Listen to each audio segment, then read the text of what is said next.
حسبنا الله نعم الوكيل نعم المولى ونعم النصير وبه نستعين وهو خير معين. وصلى الله على رسوله الكريم حبيب إله العالمين العبد المرتضى والنبي المجتبى والرسول المصطفى بالقاسم محمد.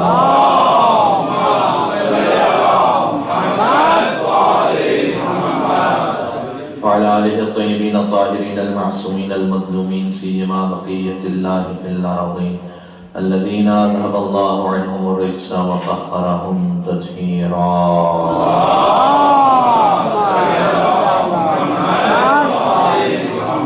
رحمة الله على محبيهم واللعنة الدائمة على أعدائهم أجمعين من الأزل إلى قيام يوم الدين. دعاء امام زمان عجل الله تعالى. بسم الله الرحمن الرحيم. اللهم كن لوليك الحجة ابن الحسن صلواتك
موضوعات تھے ہمارے ذہن میں، لیکن سب سے مناسب یہ سمجھا کہ چونکہ ماہ رجب المرجب کی آمد بالکل قریب ہے تو کچھ اس ماہ کے حوالے سے گفتگو ہو جائے.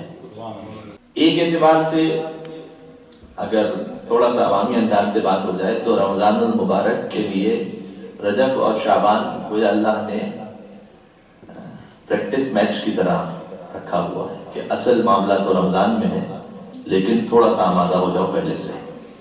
اور جتنی احادیث ہیں اس میں بار بار تاکید ہے رجب اور شعبان کے سلسلے میں روزے کی. روزہ رکھو روزہ رکھو روزہ رکھو.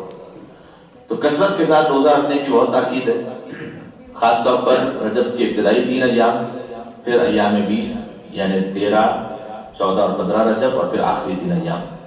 تو آخری 3 ایام کے بارے میں چونکہ علم نہیں ہوتا کہ 29 رجب ہے یا 30 رجب ہے، تو پھر سلسلہ یہ ہوگا کہ 27، 28، 29، اور اگر 30 کا مہینہ ہو جائے تو پھر آخری 14 روزہ بھی. تو ان روزوں کی تو خاص طور پر تاکید ہے. اور مفاتیح الجنان ہی سے کچھ باتیں آپ کے سامنے عرض کر دیتا ہوں. البتہ چونکہ وقت ہمارا مختصر ہے اس لیے یہ میں ایک مختصر کتاب سے عرض کر رہا ہوں. کوئی یہ نہ سمجھے کہ رجب کے اتنے ہی فضائل ہیں جتنے مفاتیح میں لکھے ہوئے ہیں. نہیں، مفاتیح میں تو محدود فضائل ہیں جو آئے ہیں. اور اسی لیے شیخ عباس قمی نے جب رجب کے مہینے کا آغاز کیا ہے تو انہوں نے بڑا خوبصورت جملہ یہاں پر لکھا ہے. وہ بعین ہی جملہ میں آپ کے سامنے گزارش کر دیتا ہوں. انہوں نے لکھا کہ جاننا چاہیے کہ ماہ رجب، شعبان اور ماہ رمضان بہت زیادہ فضیلت والے ہیں اور بہت سی روایات ان کی فضیلت میں وارد ہوئی ہیں. اور اس انداز سے انہوں نے تحریر فرمایا کہ اصلاً انسانی بس سے باہر ہے کہ ماہ رجب اور شعبان اور رمضان کے فضائل کا احاطہ کر سکے. تو یہ ہم کر نہیں سکتے. اور اس پر مستقل کتابیں علماء کرام نے شروع سے لکھی، یعنی کہاں شروع سے؟ شیخ صدوق کے زمانے سے لکھی گئی ہیں. فضائل الاشہر الثلاثہ، مطلب شیخ صدوق کی کتاب تھی جنہوں نے کتاب توحید لکھی، جنہوں نے من لا یحضر الفقی لکھی، جو ہمارے بزرگان ہیں، بہت بڑے عالم ہیں اور شیعت کی جو اساس ہیں ان میں سے ایک عالم ہے. تو شیخ صدوق نے کتاب لکھی 3 مہینوں کے فضائل، جس میں انہوں نے رجب، شعبان اور رمضان کے فضائل کو ڈسکس کیا. پھر علامہ حسکانی نے کتاب لکھی فضائل شہر رجب، خاص رجب کے مہینے کے فضائل. تو یہ قدیم علماء کا طریقہ کار رہا ہے کہ وہ رجب کے حوالے سے خاص طور پر مستقل کتابیں لکھتے تھے، رجب، شعبان، رمضان کے بارے میں. اور جو مفاتح الجنان میں آیا ہے وہ انہوں نے ایک انداز سے چناؤ کیا ہے تاکہ عوام الناس کے لیے اس میں اتنی گنجائش ہو کہ وہ اپنے وقت میں سے اسے پڑھ سکیں. اب یہ الگ بات ہے کہ جناب وہ مفاتح الجنان بھی فقط دعاؤں کے اندر ہم پڑھتے ہیں، لیکن اس کی جو باقی فضیلتیں ہیں اور جو اس میں جو تفصیلات ہیں وہ اب اسے پڑھنے کا بھی عام طور پر وقت نہیں بچا. آیت اللہ جعفر سبحانی کے بقول جو بی بی معصومہ کو گھر میں مسجد اعظم میں نماز ظہرین پڑھاتے ہیں، کہتے ہیں کہ جو فاسٹ فوڈ کا زمانہ ہے تو اسلام بھی کچھ اسی طرح سے لوگوں کو اب چاہیے کہ وہ کہتے تھے فارسی میں سینڈوچ اسلام، یعنی سینڈوچ ٹائپ کا پورا بنا کے اچھی طرح سے آپ اس کو کوئی محنت نہ کرنی پڑے، آپ ان کو سینڈوچ کی طرح دیں اور بس اسے کھا لیں آرام سے، کوئی خود سے ڈھونڈنا نہ پڑے، کوئی محنت نہ کرنی پڑے، کوئی ادھر ادھر تلاش نہ کرنی پڑے. تو وہ سلسلہ ہو گیا. مفاتح الجنان کوئی واحد کتاب نہیں ہے کہ جو دعاؤں پر لکھی گئی یا زیارتوں پر. یہ تو بالکل ابھی آخری زمانے کے علماء کی کچھ کتابوں میں سے، ورنہ اصل تو آپ جتنا بھی دیکھیں مفاتح الجنان میں کہیں گے سید نے اقبال میں یہ کہا. تو سید ابن طاؤس مراد ہیں یہاں پر، جن کی کتاب اقبال الاعمال، اس میں عام طور پر جو روایات تھیں انہوں نے مفاتح الجنان میں جمع کر دی. یا محجد دعوات میں مثلا شیخ نے یہ کہا. تو یہ اصل پرانی کتابیں تھیں، لیکن یہ اللہ سبحانہ وتعالیٰ کا خاص کرم ہوا مفاتح الجنان پر کہ اس کی شہرت اتنی ہو گئی کہ اب عوام الناس کے حد تک کم از کم محسوس ہوتا ہے کہ شاید یہی ایک دعاؤں کی کتاب ہے. اور آپ تصور فرمائیے گا کہ کیا صدقہ جاریہ شیخ عباس کفی اپنے لیے چھوڑ کر گئے. یعنی ہم یہ کہتے ہیں اگر کوئی ایک درخت بھی لگا دے کسی کے لیے تو جب تک وہ درخت اس کا فائدہ پہنچتا رہے گا تو اس مرحوم کا ثواب پہنچتا رہے گا. کوئی کنواں کھود دے یا آج کے زمانے میں یہ کہ کہیں پر آپ نے کولر لگا کے پانی پی لیا تو جو پانی پیتا رہے گا تو اس کا ثواب پہنچتا رہے گا. اب آپ تصور فرمائیے کہ ایران اور عراق اور پاکستان اور ہندوستان اور یورپ اور آسٹریلیا اور امریکہ اور کینیڈا اور دنیا میں نہیں معلوم کہاں کہاں کون کون مفاتح الجنان سے کیا کچھ پڑھ رہا ہے. تو آپ ان کے اس صدقہ جاریہ کی وسعت کا اندازہ لگائیے. اور یہ کیوں ہوا تھا؟ 2-3 وجوہات ہیں، میں اس ڈیٹیل میں نہیں جانا چاہتا. ایک وجہ جو شاید سب سے اہم وہ یہ کہ جب یہ کتاب لکھ رہے تھے تو اس وقت ہی ان کے کچھ احباب یہ کہاں دفن شیخ عباس کفی مولا علی کے حرم میں، حرم المومنین کے حجرے میں دفن شیخ عباس کفی. جب آپ وہاں حرم میں تشریف لے جائیں باب قبلہ سے جیسے داخل ہوں گے تو جو راستہ ہے اس میں شیخ مرتضی انصاری ہیں. پھر آپ آگے بڑھیں سیدھے ہاتھ پہ تشریف لے جائیں تو جو حجرہ آئے گا اس میں شیخ عباس کفی ہیں. اور پھر اس انداز سے علماء ہیں مختلف حجروں میں، یہاں تک کہ آگے تشریف لے جائیں تو آیت اللہ خوئی ہیں. اس کے بعد وہاں اس طرف بالکل اپوزٹ سائڈ پہ تشریف لے جائیں تو حرم کی اسی احاطے میں سید مہدی بحر العلوم ہے. اور جب ذریعہ مطہر کی طرف تشریف لائیں تو ایک طرف مقدس بیلی ہیں اور ایک طرف علامہ ہلی ہیں. یعنی یہ واقعی عجیب شان ہے اس حرم میں کہ علی بھی وہاں ہے اور علی کے واقع سچے غلام بھی سارے وہاں ہیں. اور ان سب کی روح کی سارے ثواب کے لیے شب جمعہ بآواز بلند درود پیتے محمد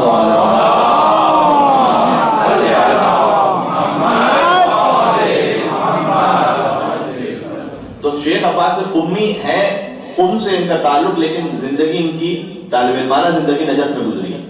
کہتے جب میں کتاب لکھ رہا تھا تو اس وقت میرے دوست احباب نے کہا کہ جناب اس قسم کی اور بھی کتابیں ہیں پہلے سے موجود لیکن کوئی خاص انہیں پڑھتا نہیں ہے، تو آپ اتنی محنت کیوں کر رہے ہیں اس موضوع پر، کسی اور موضوع پر کتاب لکھیں، فائدہ نہیں اس موضوع پر کتاب لکھنے کا. تو کہتے ہیں کہ میرے دل میں خیال آیا کہ واقعی بات تو صحیح ہے، اتنی اور کتابیں اور بزرگان علماء کی کتابیں. پھر کہتے ہیں میں نے ایک نیت کی، اس نیت پہ غور فرمائیے. کہتے ہیں میں نے کہا کہ ایسا نہ ہو پروردگار میری محنت رائے گاہ ہو جائے، تو میں نے نیت دیکھی کہ یہ کتاب اگر لوگوں تک پہنچ گئی تو اس میں سے جو کوئی کچھ پڑھ رہا ہوگا سب سے پہلے میں اس کا ثواب ہدیہ کروں گا روح حضرت فاطمہ زہرا سلام اللہ علیہا کی خدمت میں.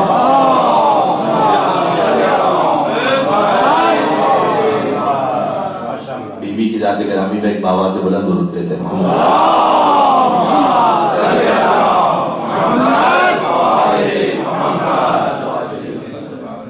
کہتے سب سے پہلے میں نے نیت کی کہ میں اس کا ثواب ہدیہ کرتا ہوں شہزادی کونین کی روح مطہرہ. اس کے بعد جو ان کا صدقہ ہو، جو ان کی بھیک ہو، پروردگار وہ مجھے عطا ہو. تو وہ جو بیوی کو ہدیہ کیا تھا انہوں نے ایک کتاب لکھنا، اس ہدیے کا نتیجہ یہ تھا، گویا مفاتح الجنان جو دنیا میں معروف ہے یہ برکت حضرت فاطمہ زہرا ہے۔ تو مفاتح الجنان کی شہرت ایک وجہ یہ ہے، پھر باقی وجوہات بھی ہیں کہ وہ جو ان کا خلوص تھا، اور جو مشہور واقعہ ہے کہ جب یہ قم تشریف لے گئے، اب چونکہ مجھے ایسا محسوس ہوتا ہے کہ شاید کچھ جو بڑی عمر کے افراد ہیں انہیں واقعات ہی پتہ ہوں، اور جو بچے ہیں ان کو نہ پتہ ہوں، تو انسان اس تذبذب میں ہوتا ہے کہ اسے پڑھے نہ پڑھے، وقت کہیں سامعین کا ضائع نہ ہو۔ لیکن یہ کہ ایک جملہ چلے، جب یہ قم تشریف لے گئے اس وقت کے جب یہ کتاب لکھ چکے تھے، اور کوئی پرنٹنگ پریس وغیرہ تو تھا نہیں، آسان ہے، آج کتاب چھپانا آج تک بڑا مشکل ہے، زمانے میں تو بہت ہی مشکل تھا، تو مٹیریل ان کے پاس تھا لیکن اب تک پرنٹ نہیں ہوئی تھی کتاب۔ کہتے ہیں میں قم گیا تو وہاں ہمارے محلے میں ایک مسجد تھی، وہاں جا کے نماز پڑھا کرتا تھا، تو جو وہاں کے امام جماعت تھے انہوں نے مجھ سے یہ کہا کہ آپ اتنے بڑے عالم نجف سے تشریف لائے ہیں اور یہاں میں امام جماعت ہوں، تو یہاں ہر ولادت شہادت کوئی اعمال کوئی مخصوصی تو اعمال کروانے ہوتے ہیں، دعائیں ہوتی ہیں، تو مجھے یا کبھی زیارت کوئی پڑھانی ہوتی ہے، تو ہمارے پاس آپ تصور فرمائیے کہ اگر ایک لمحے کے لیے کہ مفاتح الجنان نہ ہو ہماری زندگی میں تو اعمال شب قدر کہاں سے کریں گے؟ آج آپ کا جواب یہ ہوگا کہ دعا چیزیں دیکھ لیں گے، صحیح نا، لیکن آج سے 20 سال پہلے چلے جائیں اور مفاتح الجنان نہ ہو، تصور فرمائیے تو اعمال لیلۃ الرغائب کہاں سے کس کتاب سے کریں گے آپ؟ یہ جو کچھ آج جتنے کتاب سے بنے ہوئے سارے مفاتح الجنان سے لکھ کے بنے ہوئے، تو مفاتح الجنان کے پہلے والا زمانہ سوچیے کہ جب یہ نہیں تھی تو پھر کیا تھا، تو واقعی بڑا مشکل آسان تو نہیں تھا۔ تو وہ عالم جو پیشمام تھے ان کی مسجد کے، وہ آئے ان کے پاس، کہا کہ اگر آپ کے پاس کوئی ایسا مٹیریل ہو تو آپ نجف سے تشریف لائیں تو وہ مجھے دے دیں، تو میرے لیے یہاں پر میں اپنی زبان میں کہوں میں یہاں کا ریزیڈنٹ عالم ہوں، اور میرے لیے بڑی مشکل ہے اس لیے کہ ہر رجب میں ہر 2 دن بعد پروگرام ہے، ہر 3 دن بعد پروگرام ہے، تو میں کیا پڑھوں پروگرام میں اور کیا عمل کرواؤں۔ انہوں نے کہا کہ یہ جو تم نے پوچھا ہے یہ تو بے نہیں، بالکل اسی موضوع پہ تو میں نے کتاب لکھی، اسی پہ تو میں ابھی نجف سے کتاب لکھ کر آ رہا ہوں، اور انہوں نے خود کی جو کتاب جو مٹیریل تھا وہ اس کے حوالے کر دیا، کہا کہ آپ اس میں سے پڑھ لیا کیجیے۔ اب جناب علی کوئی موقع آئے اور وہ اس کتاب کو دیکھ کر اعمال بھی کروا رہے ہیں اور جناب مجلس بھی پڑھ رہے ہیں، تو لوگوں نے اس زمانے میں چونکہ یہی بات کہ مفاتیح تو نہیں تھی، تو جب یہ باتیں لوگوں کے سامنے پہلی مرتبہ آئیں تو بڑا نیا نیا انہیں محسوس ہو رہا تھا کہ یہ تو بہت اچھے مولانا ہیں، ایسی باتیں ہم نے کبھی نہیں سنی تھی، بہترین۔ شیخ عباس قمی کے جو والد تھے وہ بھی اسی مسجد میں، محلے کی مسجد تھی، اس پہ جا کے نماز پڑھاتے تھے، نماز پڑھتے تھے، معذرت وہ نماز پڑھتے تھے۔ ایک دن وہ آئے اور شیخ عباس قمی سے گھر میں یہ کہا کہ میں جاتا ہوں اپنے محلے کی مسجد میں، وہ جو ہمارے پیشمام ہیں ماشاءاللہ کیا درس دیتے ہیں، کیا عمل کرواتے ہیں، تو کاش تم میں بھی یہ صلاحیت ہوتی۔ یہ کہ والد نے شیخ عباس قمی سے کہا کاش تمہیں بھی اتنا آتا ہوتا، وہ دیکھو یہیں قم میں رہ کے کتنا سیکھ گیا، تم نجف تک گئے لیکن۔ اب آپ دیکھیں یہ کتنی مشکل صبر کی منزل ہے، کتنی مشکل کہ شیخ عباس قمی کہتے ہیں دل میں تو خیال ضرور آیا ہوگا کہ بابا جان وہ تو میری ہی کتاب سے تو سب کچھ پڑھ رہا ہے، تو آپ مجھے ہی کہہ رہے ہیں سامنے، لیکن کہہ رہے ہیں میں نے 2 چیزوں کی وجہ سے میں خاموش ہو گیا۔ ایک یہ کہ اگر میں انہیں سامنے ہی جواب دیتا تو انہیں شرمندگی محسوس ہوگی، تو باپ کے احترام کی خاطر میں ان کے سامنے خاموش ہو گیا۔ اب غور فرمائیے مفاتح الجنان کی شہرت کی وجہ، کہتے باپ کے احترام کی خاطر میں خاموش ہو گیا۔ میں نے کہا کہ اس وقت میں کچھ نہیں کہوں گا، جواب دے دوں گا سامنے۔ دوسرا کہتے وجہ یہ بنی کہ میں نے یہ دل میں سوچا کہ یہ کتاب میں نے اس لیے لکھی تھی کہ شیخ عباس قمی کا نام پہنچ جائے، یہ اس لیے لکھی تھی کہ معصومین کے اعمال اور روایتیں پہنچ جائیں۔ کہتے میں نے کتاب تو اس لیے لکھی تھی، چلو میرے نام سے نہ صحیح اس کے نام سے پہنچ رہی ہے، پہنچ تو رہی ہے، تو میرا نام پہنچے نہ پہنچے، اللہ اکبر، کاش وہ اس خلوص کی ایک ہلکی سی رمق جو ہے نا مجھے آپ میں بھی آ جائے کہ میرا نام پہنچے نہ پہنچے، اہل بیت اطہار کا نام پہنچے، ان کا مقصد ان کا پیغام پہنچے۔ اب آپ غور فرمائیں، کہتے ہیں اس لیے میں خاموش ہو گیا. اب اس کے بعد نہیں معلوم اللہ سبحانہ و تعالیٰ نے کیا برکت عطا فرمائی کہ وہ جو اپنے باپ سے ایک شخص سے کتاب چھپائی تھی، یہ نہیں کہا تھا کہ میں نے لکھی، اللہ نے اس کتاب کو اس ایک خلوص کی وجہ سے اتنی شہرت عطا فرمائی. چھپائی تھی انہوں نے، اللہ نے اسے روشن کیا، اتنی شہرت عطا فرمائی کہ آج حرم سید الشہداء کربلا میں دیکھ لیجئے، مشرق میں امام رضا کے حرم میں دیکھ لیجئے، نجف میں امیر المومنین کے حرم میں دیکھ لیجئے، کاظمین میں امام کاظم اور جواد کے حرم میں دیکھ لیجئے، سامرہ کے حرم میں دیکھ لیجئے، بی بی معصومہ قم کے حرم میں دیکھ لیجئے، آج ہر مومن کے گھر میں دیکھ لیجئے، امام بارگاہوں میں دیکھ لیجئے. قرآن کے بعد جو سب سے زیادہ موجود اور محترم اور معروف کتاب ہے وہ شیخ عباس قمی کی مفاتیح الجنان ہے.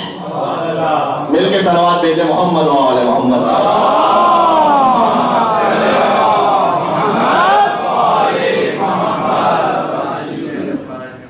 تو یہ تو تھوڑا سا اس کتاب کے حوالے سے تفصیل ہو گئی، اور اس لیے بھی ہم گزارش کر رہے ہیں کہ جا کے دیکھیے گا کہ اس کتاب میں اور رجب کے بارے میں بہت کچھ لکھا ہوا ہے جو اس وقت مختصر وقت میں نہیں آ سکے گا، اور جس میں بھی لکھا ہوا ہے وہ بھی مکمل نہیں، بہت کچھ ایسا ہے جو انہوں نے نہیں لکھا.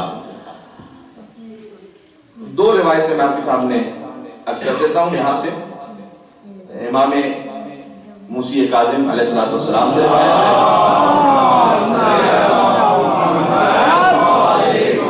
فرمایا کہ جو شخص ماہ رجب میں ایک دن روزہ رکھے، یعنی 30 دن میں ایک دن، تو جہنم کی آگ اس سے 1 سال کے فاصلے سے دور ہو جاتی ہے. اور جو شخص 3 دن روزہ رکھ لے اس کے لیے جنت واجب ہو جاتی ہے. فرمایا کہ رجب جنت کی ایک نہر کا نام بھی ہے، اور جو دودھ سے زیادہ سفید اور شہد سے زیادہ شیرین ہے. اور ماہ رجب میں جو ایک دن بھی روزہ رکھ لے اللہ اسے اس نہر سے جنت میں سیراب فرما دے گا. یہ ایک روایت ہے. دوسری روایت اس انداز سے ہے کہ ابن سالم وہ یہ کہتے ہیں کہ میں چھٹے امام کی خدمت میں پہنچا تو رجب کے کچھ آخری ایام تھے. یہ روایت اس لیے شروع سے سنا رہا ہوں کہ دیکھیں ابن سالم کی طرح کہیں ہم بھی افسوس نہ کرنے لگے. رجب کافی گزر چکا تھا، یعنی روایت میں یہاں تاریخ تو نہیں لکھی، سمجھ لیجیے کہ 25 رجب 26 رجب تک تو گزر چکا تھا. تو کہا کہ جیسے ہی مولا نے مجھے دیکھا تو مجھ سے خود سے سوال کیا مولا نے، کہا ابن سالم رجب میں تم نے کوئی روزہ رکھا ہے؟ یہ امام معصوم خود سے سوال کرنا، اس کے پیچھے علم الحدیث کا ایک بہت بڑا فلسفہ ہے. ایک مرتبہ یہ ہوتا ہے کہ امام اپنی جانب سے کوئی حدیث بیان کرے، اس کی بھی اہمیت ہے، لیکن اس سے زیادہ اہمیت اس کی ہے کہ امام سے کسی نے نہ بھی پوچھا ہو، امام خود سے ایک چیز سوال کر کے بیان کرے. یعنی یہ اتنی اہم چیز ہے کہ امام چاہتے ہیں کہ میرے چاہنے والوں تک یہ شے پہنچے. لہٰذا امام نے یہ حدیث کا ایک اصول ہے. تو امام نے سوال کیا اس سے خود سے، کہا تم نے رجب کا کوئی روزہ رکھا؟ ابن سالم کہتے ہیں کہ مولا نہیں، میں نے تو کوئی روزہ نہیں رکھا. جانتے امام نے کیا جواب دیا؟ امام نے کہا کہ اے ابن سالم تجھ سے اتنا ثواب ضائع ہو گیا کہ جس کا اندازہ سوائے رب العزت کی کوئی اور کر ہی نہیں سکتا. شاعرانہ جملہ نہیں کہ مبالغہ آرائی میں کسی نے مصرع کہا، نہیں، امام صادق کی زبانی ہے، حجت خدا کی زبانی. فرمایا کہ تجھ سے اتنا ثواب، یعنی نہ انبیاء نہ ملائکہ نہ شہداء کوئی ثواب کو سمجھ ہی نہیں سکتا جتنا تمہیں ضائع کر دیا، صرف خدا. اچھا جیسے یہ تھا تو یہ بالکل اس انداز سے ہے جیسے اب بالکل میں یہاں کے اس عوامی انداز سے بات کروں. آپ کسی سے کہیں یار فلاں شاپنگ سینٹر گئے تھے وہاں سیل لگی ہوئی، وہ کہے کہ نہیں میں تو نہیں گیا تھا. کیا کرتے ہو؟ 90% سیل تھی. تو آپ سے اگلا سوال کیا پوچھے گا؟ ابھی تک ہے یا نہیں؟ ابن سالم نے یہی پوچھا کہ مولا جو کچھ دن بچے ہیں اس میں رکھ لوں تو ثواب مل جائے گا؟ اب کچھ دن بچ گئے. امام نے جواب دیا کہ وہ جو ثواب ضائع ہو وہ تو ہو گیا، وہ تو آ گیا، لیکن اب کیا؟ امام نے فرمایا کہ یاد رکھ. اچھا اس سے پہلے ایک اور جملہ کہا کہ ابن سالم اس مہینے میں جو روزہ رکھے اللہ نے اس کا احترام اپنے اوپر واجب کر دیا. اللہ بہت بڑی بات. کیا مطلب ہے؟ ایک مرتبہ ہوتا ہے آپ کسی کو دیتے ہیں کچھ، کتے کے سامنے اپنے کھانا ڈال دیا تو دے تو اس کو بھی دیا، لیکن اس کا وہ احترام تو نہیں کیا.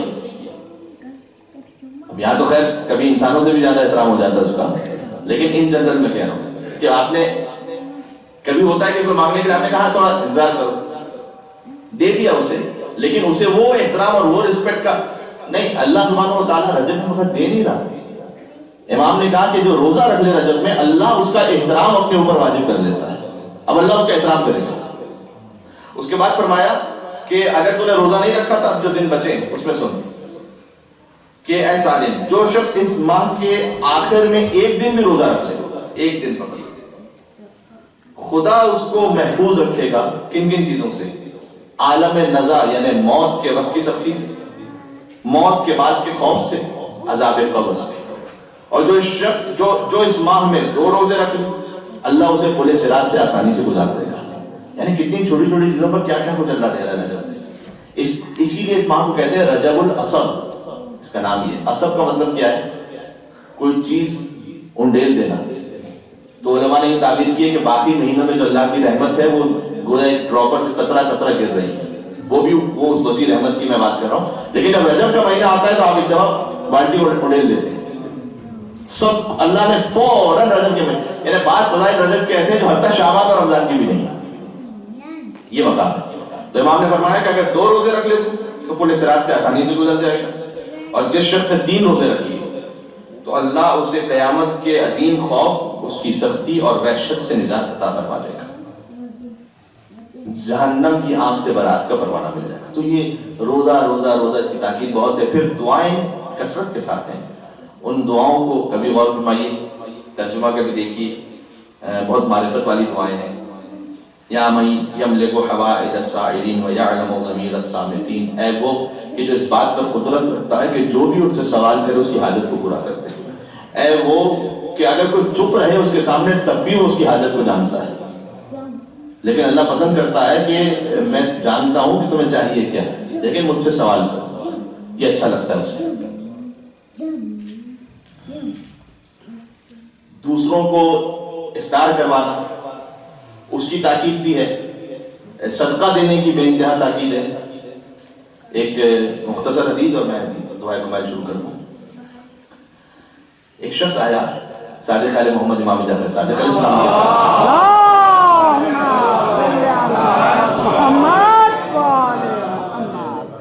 اس نے امام سے کہا کہ مولا کچھ مانگنے والے ایسے ہوتے ہیں کہ جو مستحق ہوتے ہیں، کچھ مانگنے والے ایسے ہوتے ہیں جو مستحق نہیں ہوتے. ہمیں پتہ ہے مستحق نہیں ہے تو مولا کیا کرے؟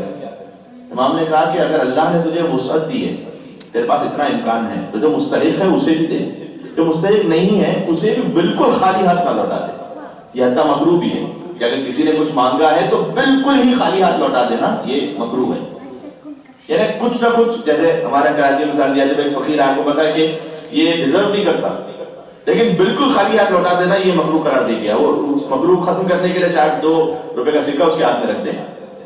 وہ الگ بات ہے کہ وہ لے کے آپ کے منہ پہ مار دے گا اور کہے گا کہ بھائی 20,000 تو میں تجھے دے دوں گا. لیکن یہ کہ مکروہ ختم ہونے کا طریقہ یہ ہے کہ بالکل خالی ہاتھ نہ رہو، کچھ نہ کچھ دے دیں، اس کے لیے اس نے ایک امید لگائی ہے آپ سے. اچھا تو اس نے سوال کیا امام سے، کیا مولا جو مستحق ہیں اسے تو دیں، جو مستحق نہیں ہے اسے بھی کیوں دیں مولا؟ امام نے بہت لطیف جواب دیا، اے شخص اگر تو اسے بھی دے گا کہ جو مستحق ہے اور اسے بھی دے گا جو مستحق نہیں ہے تو اللہ تجھے وہ بھی دے گا جس کا تو مستحق ہے اور وہ بھی دے گا جس کا تو مستحق نہیں ہے. اللہ لہذا اس ماہ میں اللہ وہ بھی دے رہا ہے جس کے ہم مستحق ہیں نہیں، وہ دے رہا ہے کہ جس کے مستحق نہیں. مستحق ہم ہیں، ہم کیا ہماری کیا اوقات ہے ہم اللہ سے کہہ سکیں ہم کسی بات کے مستحق ہیں، لیکن جو ڈیزرونگ ہے اس کو بھی مل رہا ہے، جو ڈیزرونگ نہیں بھی ہے وہ تھوڑے سے اعمال کو کر لے اسے بھی اللہ دینے کو تیار ہے.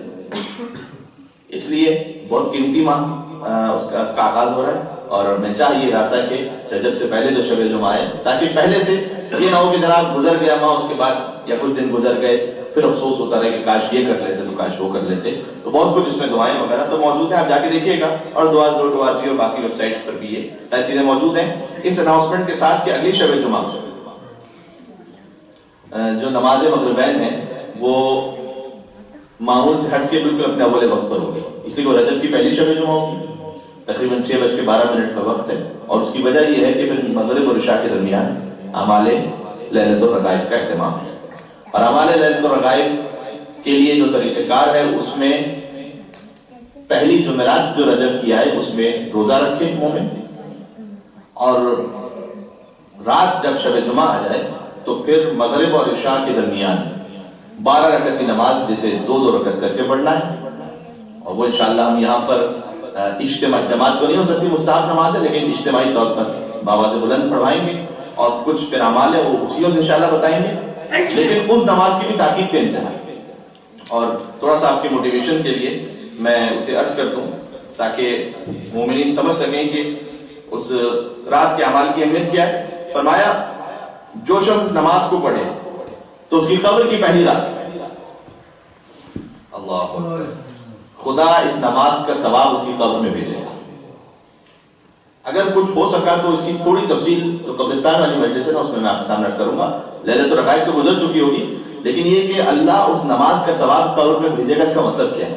یعنی اعمال کا ثواب اور یا اعمال کا گناہ وہ قبر میں کیسے آتا ہے، کس شکل میں آتا ہے، تو اس کی جو پاسبلٹیز ہیں وہ انشاءاللہ اگر ہو سکا تو وہاں کی مجلس کا موضوع بنائیں گے کہ اللہ اس کے ثواب کو بھیجے گا خوبصورت شکل میں، بہت اچھی فصیح و بلیغ زبان میں، اور وہ نماز اسے کہے گی کہ اے میرے دوست تجھ کو بشارت ہو، تو نجات پا گیا۔ امام اس کے آگے اور کچھ نہ بھی کہتے تو کافی تھا، قبر کی پہلی رات کسی کو یہ پروانہ مل جائے تو نجات پا گیا، مطلب اور کیا چاہیے اس کے بعد، کوئی بات باقی رہ جاتی؟ وہ نماز سنے کہ تو نجات پا گیا، اچھا تجھ کو بشارت ہو، ہر سختی ہر مصیبت سے تو بچ گیا، تو وہ مومن اس سے پوچھے گا کہ آپ کون ہیں؟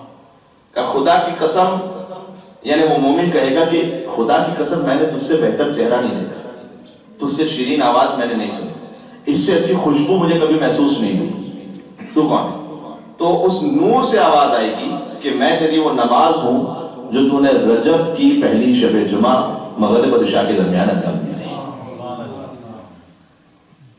اور آج اللہ نے مجھے تیرے پاس بھیجا ہے تاکہ تیرا حق ادا کروں، اچھا تاکہ تیری تنہائی میں تیری مددگار بن جاؤں میں، تیری وحشت کو دور کر دوں، اور اس کے بعد اس نور سے آواز آئے گی کہ جب سور پھونکا جائے گا قیامت میں تو قیامت میں تجھ پر سائے کی طرح موجود رہوں گا۔ اس کے بعد آگے شیخ عباس نے طریقہ کار لکھا ہے، اس لیے میں تو اس پہلے ہی جملے پر میرے لیے کافی ہے کہ اگر امام یہ گارنٹی دیں کہ یہ کام کر لو تو قبر میں کوئی آگے یہ کہے گا تو نجات پا گیا، ساری زندگی کی محنت کیوں، تو فرش ادا پر آنا کیوں، شب جمعہ کیوں، سب آخر میں اس لیے نا کہ اہل بیت یہ کہیں تو نجات پا گیا، تو بس یہ اہل بیت کا طریقہ بتلا دیا کہ نماز پڑھو، یہ ہماری جانب سے تجھ سے آ کر کہہ دے گی کہ تو نجات پا گیا، اور اکیلی نماز کی کیا حیثیت اور کیا ضرورت ہے کہ وہ اہل بیت کے بغیر آگے کہہ دے، تو یہ انہوں نے ہی بھیجا ہے نا، یہ انہی کی جانب سے۔ قبر مومن میں سجا ہوگا ولا کا گلشن، ویسے قبر بڑا سخت ہے نا معاملہ یہ، لیکن مومن کے لیے، خاص طور پر اس مومن کے لیے تو گویا تعبیر کر کے میں بات ختم کر رہا ہوں، قبر مومن میں سجا ہوگا ولا کا گلشن، گل ولایت کے کھلیں گے تو مزہ آئے گا، اور ہم بھی مومن ہیں فرشتے بھی موالی محسن، یا علی کہہ کے ملیں گے تو مزہ آئے گا۔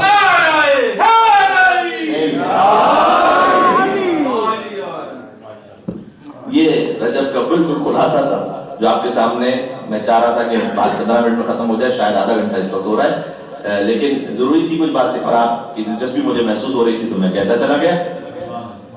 رجب میں دعاؤں کا مہینہ اور حاجات کی برابری کا مہینہ، کل نماز جمعہ میں انشاءاللہ اس پر بات کریں گے کہ جو رجب کی ہر واجب نماز کے بعد کی دعا ہے، اور وہ بھی امام صادق علیہ السلام نے خاص انداز سے اسے پڑھا تھا، اور یا من یعطی من سأل یا من یعطی من لم یسأل ومن لم یعرف، واقعا عجیب، اے وہ یا من یعطی من سأل، اے وہ کہ جو اسے بھی عطا کرتا ہے جو اس سے مانگتا ہے، یا من یعطی من لم یسأل، تو اسے بھی دیتا ہے جو تجھ سے نہیں مانگتا، نہیں، وَمَن لَّمْ يَعْرِفْ، تو اسے بھی دیتا ہے جو تجھے نہیں پہچانتا ہے۔ تو امام علیہ السلام اہل بیت نہ ہوتے تو خدا سے بات کرنا کہاں تھی ہمیں پتہ ہی نہ چلتا۔ اور دعا کی قبولیت کے لیے اور دعا کمیل کے بالکل آغاز کے لیے، دعا کمیل کا جو عربی حصہ ہے تھوڑا سا میں جلدی پڑھ لوں گا، آپ میرے ساتھ انشاءاللہ پڑھیں گے، تو میں ابتداء میں مسائل کے 2 جملے کہہ دوں کہ اے پروردگار، تو نے اتنی رحمتیں رجب کے مہینے میں ہمیں عطا فرما دی ہیں، قدم قدم پر تو حاجتوں کو پورا کر رہا ہے۔ میں کہتا ہوں یہ سب صدقے اور قربان اس ایک باب الحوائج کے ہیں، جس نے عاشور کے دن اپنے سب سے بڑی حاجت کو ایسے قربان کیا کہ تمنا تھی کہ سکینہ تک پانی پہنچا دوں گا۔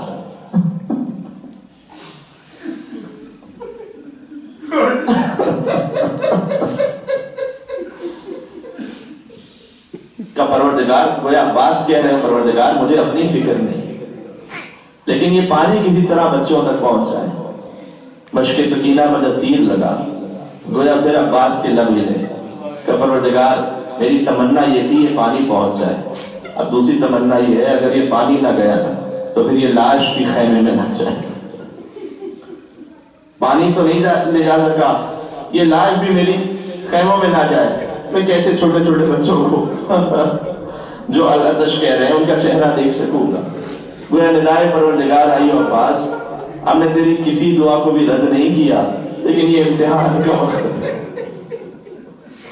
یہ عاشور کا دن ہے، امتحان کا، جذبات کی قربان ہونے کا وقت ہے، یہ امامت پر تسلیم ہونے کا وقت ہے، لیکن عباس اس دعا کے صدقے میں ہم نے تجھے قیامت تک کے لیے باب الحوائج بنا دیا، اب جو تیرے در سے مانگے گا اس کی دعا کو رد نہیں کریں گے اللہ۔ اور یہ وجہ ہے کہ امام معصوم حسین پر گریہ کائنات حسین پر ہوتی ہے، لیکن علماء نے 6-7 خاص موقع ایسے لکھے ہیں جب حسین نے عباس پر گریہ کیا، امام معصوم عباس پر خاص گریہ فرمایا، 6-7 موقع لکھے ہیں علماء نے۔ پہلا موقع وہ کہ جب 9 محرم کو عصر تاسوعہ، 9 محرم کی عصر، شمر لعین آیا تھا امان نامہ لے کر، چاہتا تھا مولا عباس چھوڑ دیں حسین کو، تو امان نامہ لے کر آیا تھا، اور اس کی تفصیل ہے کہ وہ کیوں لے کر آیا تھا، کیونکہ خاندانی تعلق ملتا تھا ان کی والدہ گرامی سے اس قبیلے کا، تو وہ آیا، اس نے آگے کہا عباس تم اگر حسین کو چھوڑ، چاہے ہمارے ساتھ نہ ہو، حسین کو چھوڑ دو، تمہارے لیے امان ہی امان ہے۔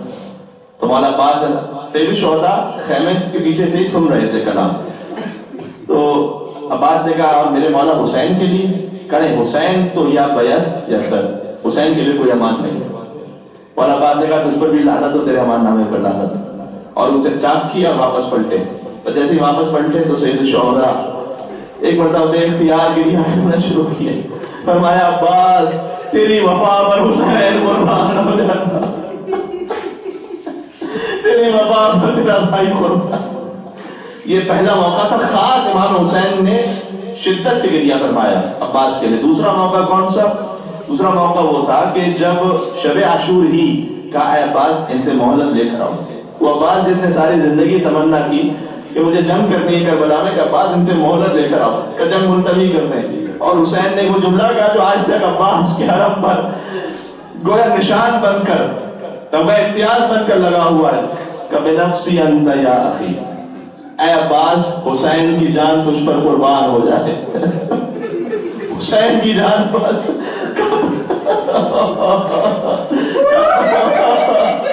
عباس حسین کی جان تجھ پر قربان ہو جائے، جاؤ اجازت لکھا۔ بس جیسے عباس نے جملہ سنا کانپتے ہوئے کہا مولا ارے آپ کی جان اور مجھ پہ قربان مولا، یہ کیسے ہو؟ یہ دوسرا موقع تھا، حسین نے اس وقت شدت سے گریہ فرمایا۔ تیسرا موقع خصائص الحسینیہ سے پڑھ رہا ہوں یہ روایت، تیسرا موقع وہ تھا کہ جب عباس اجازت کے لیے تشریف لائے کہ مولا مجھے اجازت دیں، چھوٹے چھوٹے بچے اللہ تش کہہ رہے ہیں کہ عباس تم لشکر کے علمدار ہو، اور حسین نے فنظر الی یمینہ و شمال، نہیں عباس نے دائیں دیکھا، عباس نے بائیں دیکھا، کہ مولا لشکر نہیں جس کا میں، وہ لشکر کہاں رہا جس کا علمدار تھا۔ اس وقت حسین نے گریہ فرمایا جب رخصت کر رہے تھے، جب عباس چلے زمین کربلا پر گرے، آخری سلام کیا،